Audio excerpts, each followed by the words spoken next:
nouvelle semaine s'ouvre sur le journal de l'économie. C'est un plaisir pour nous de vous retrouver. Bienvenue.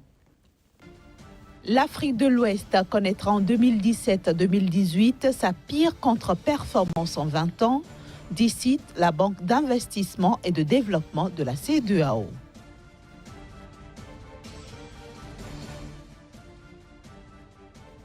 Le continent africain est plus dépendant des matières premières dans ses échanges. L'alerte est donnée par la CNUSED.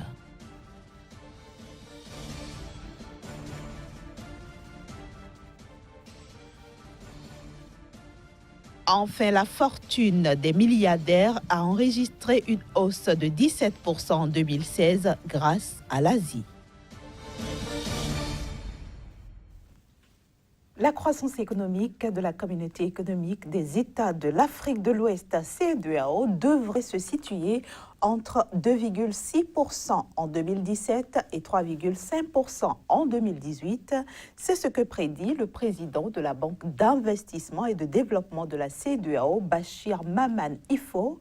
Selon ce dernier, il s'agit des plus mauvaises performances de la région depuis 20 ans. À l'origine, le faible niveau des exportations et le ralentissement de l'économie de la Chine, partenaire privilégié des pays de la CEDEAO. Le poids des matières premières dans les exportations des pays pauvres s'est accru. C'est ce que révèle la CNUSED en temps des conférences des Nations Unies sur le commerce et le développement. Selon cette instance onusienne, cette réalité se fait ressentir particulièrement en Afrique. L'Afrique est de plus en plus dépendante des matières premières dans ses échanges. La nouvelle est portée par la Conférence des Nations Unies sur le commerce et le développement. Selon la CNUSED, cette tendance qui se retrouve dans l'ensemble des pays en développement est particulièrement marquée sur le continent africain. En effet, les ressources agricoles, minières et énergétiques pèsent en valeur plus de 60% des exportations dans tous les pays du continent africain, exception faite de l'Afrique du Sud, du Swaziland, du Lesotho, du Maroc et de la Tunisie. Autant dire que la liste des États africains dépendants, voire très dépendants des matières premières, s'est allongée de 7 entre 2010 et 2015.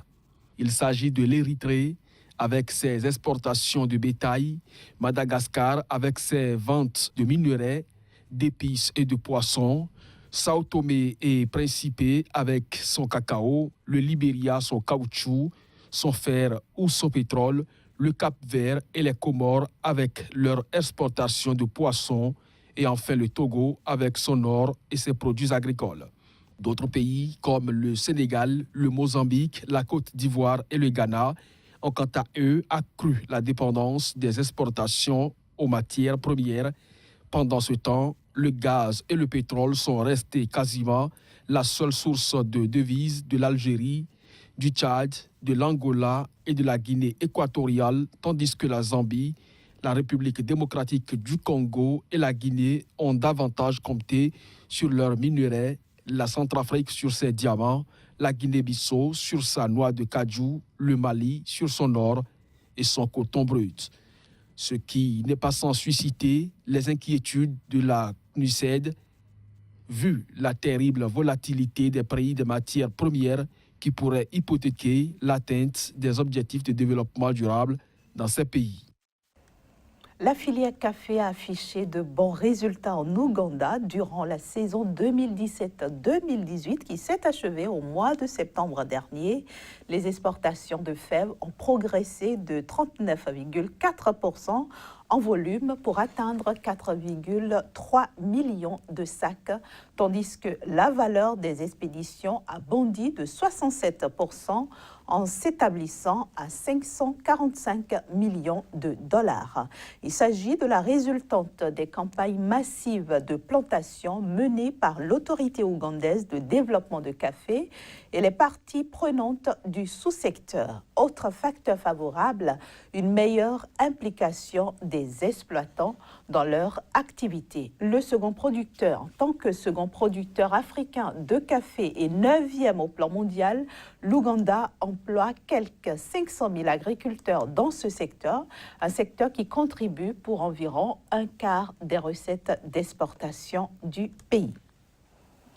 En 2016, le niveau de fortune des milliardaires a été relevé. Ce niveau, porté par l'Asie, a bondi de 17% pour atteindre 6 000 milliards de dollars après une contraction en 2015. Cette hausse s'explique principalement par l'augmentation des richesses en Asie, où un nouveau milliardaire émerge en moyenne tous les 2 jours. La concentration de richesses reste pour l'instant plus importante aux États-Unis, où la fortune combinée des 563 milliardaires recensés se montait à 2 800 milliards l'an passé, en 2016 donc, contre 2 400 milliards en 2015. Si ce rythme était maintenu d'ici 4 ans, eh bien, le niveau de fortune des milliardaires asiatiques pourrait dépasser celui des Américains, d'après l'étude qui a été publiée la semaine dernière. Et pour refermer la première partie de ce journal de l'économie, je vous emmène à la découverte de certains artisans chocolatiers français qui souhaitent maîtriser l'art de la fabrication du chocolat. Ils sont d'ailleurs de plus en plus nombreux en France à investir dans l'outillage nécessaire et aussi à importer leurs fèves de cacao. Côte d'Ivoire, là-bas, 1, 2, 3 Brésil. L'origine des fèves de cacao, la base du métier de chocolatier tel que l'entend Stéphane Bonnat. C'est ce qui fait à l'heure actuelle le distinguo entre du très bon chocolat et du chocolat un peu plus passe-partout, si j'ose dire. Avoir le contrôle de la provenance du cacao, déjà, c'est éviter de raconter des âneries aux consommateurs. Visite des plantations, torréfaction, laminage, conchage, le chocolat de la fève à la tablette, une tradition que la maison Bonnat perpétue de père en fils depuis plus de 100 ans. Par facilité ou souci d'économie, dans les années 60, beaucoup de chocolatiers cessent de produire leurs matières premières. Aujourd'hui, le club des artisans qui maîtrisent leurs produits de bout en bout reste très fermé. Très peu de gens travaillent le cacao pour faire du chocolat. Les artisans en France qui fabriquent la totalité de ce qu'ils vendent, il y en a maximum 6. Et on est le pays d'Europe dans lequel nous sommes les plus nombreux. Donc il y a quasiment plus de réparateurs d'accordéon que de chocolatiers. 6 fabricants historiques et depuis quelques années, une quinzaine de nouveaux arrivants qui font tout ou partie de leur production chocolatée. À Lyon, Richard Sève a mis plusieurs années à récupérer les machines et établir des liens avec les planteurs avant de se lancer dans l'aventure.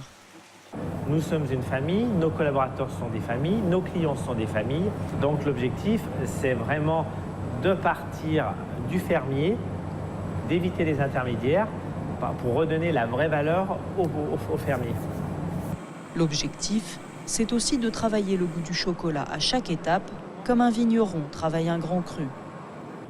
En fonction des fèves que l'on achète, selon les paysans, le cépage est différent, le terroir est différent. Et donc, nous, l'objectif, c'est de faire ressortir le goût du terroir, le goût du cépage sur notre tablette de chocolat. Et pour sensibiliser les clients à ces nouveaux goûts, Richard Sève a fait de son atelier un musée, avec à la clé une dégustation de ses produits made in Lyon, un argument de choix pour des consommateurs en quête d'authenticité. Place maintenant au débat du jour, un débat qui s'intéresse aujourd'hui au Gabon.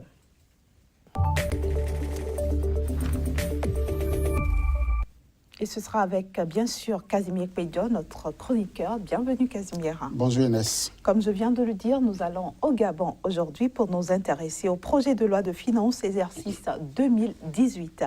Quelles sont les innovations qu'il convient de souligner pour commencer?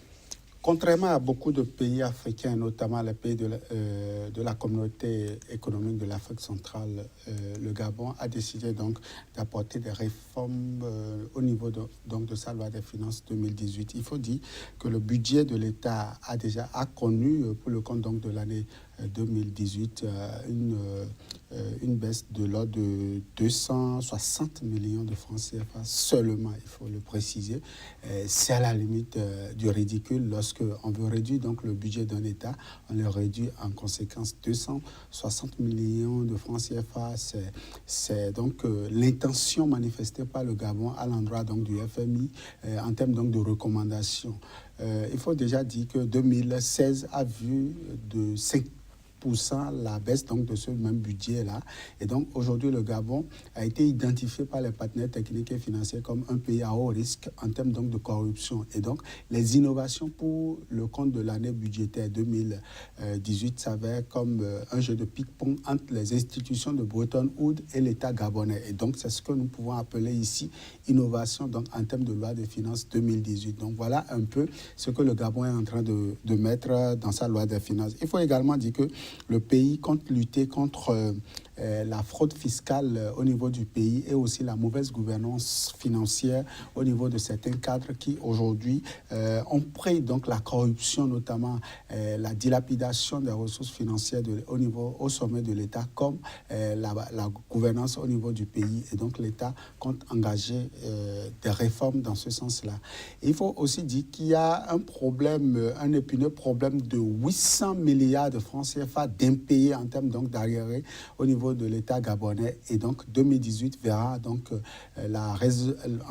le déclenchement du processus donc de règlement de ces 800 millions de francs CFA. Et également comme innovation, le Gabon doit pouvoir s'endetter pour construire des infrastructures, pour également donner un mieux-être à la population à la base. Je veux parler de l'éducation, je veux parler de la santé, je veux aussi parler de la lutte pour un cadre de vie un peu décent au niveau donc de certaines villes au niveau donc du Gabon. Donc voilà un peu en termes d'innovation ce qu'on peut retenir en termes de loi de finances 2018 pour le Gabon. Kazmi Pédior, vous avez évoqué le Fonds monétaire international. L'institution recommande justement à l'État gabonais des mesures urgentes pour pallier justement le problème de mauvaise gouvernance dans les finances. C'est bien ça, Inès, je l'ai dit, j'ai commencé par le dire tantôt. D'ailleurs, pour montrer sa bonne foi, le Fonds monétaire international a donc accordé une enveloppe financière de 642 millions de dollars à l'État gabonais pour donc l'accompagner dans sa politique de redressement. Il faut déjà dire que le Gabon a quand même eu de très belles intentions en termes donc de loi de finances. Pour le compte de l'année 2018, nous avons environ 2688 milliards de francs CFA en termes donc de mobilisation de budget pour pouvoir exercer du 1er janvier au 31 décembre. Et donc, c'est des intentions pour une population de moins de 5 millions d'habitants. C'est quand même une bonne intention. Et donc, ici, il va falloir que le Gabon puisse donc répondre favorablement aux recommandations des institutions de Bretton Woods en termes de bonne gouvernance, en termes aussi de réduction du train de vie de l'État, parce qu'aujourd'hui, le Gabon, c'est des salaires mirobolants. Et donc, l'État s'engage à réduire donc, ces écarts de salaires qui, aujourd'hui, représente environ 70 millions de dollars par an en termes donc de surplus sur les salaires. Tout ça pourra donc permettre à l'État de mieux se porter. Finalement, Kazmi Pédior, quelles sont les chances du Gabon pour mobiliser son budget 2018 ? Sur le plan économique, c'est un pays qui dispose du pétrole, qui dispose du bois, qui dispose aussi d'autres ressources financières. Donc c'est une chance. Mais l'autre chance aussi, c'est la bonne gouvernance. Et je crois que le gouvernement de Ali Bongo pourra donc offrir un mieux-être à la population en luttant contre donc, les fonctionnaires véreux donc, du système, afin que véritablement le Gabonais puisse mieux se sentir et non les cadres gabonais puissent mieux se sentir, parce que c'est une différence entre les cadres et les populations à la base. Et il va falloir donc, finalement, que 2018, l'avenir du pays repose sur l'assainissement des finances publiques. L'avenir du pays repose. Merci beaucoup, Kazmi Pédior. Ce sera tout pour aujourd'hui. On se donne déjà rendez-vous demain. Toujours avec le même plaisir. Chers amis téléspectateurs, voilà, nous sommes à la fin de ce numéro du Journal de l'économie. Ce fut un plaisir de vous l'avoir présenté. Retrouvez-nous demain à la même heure sur ce plateau.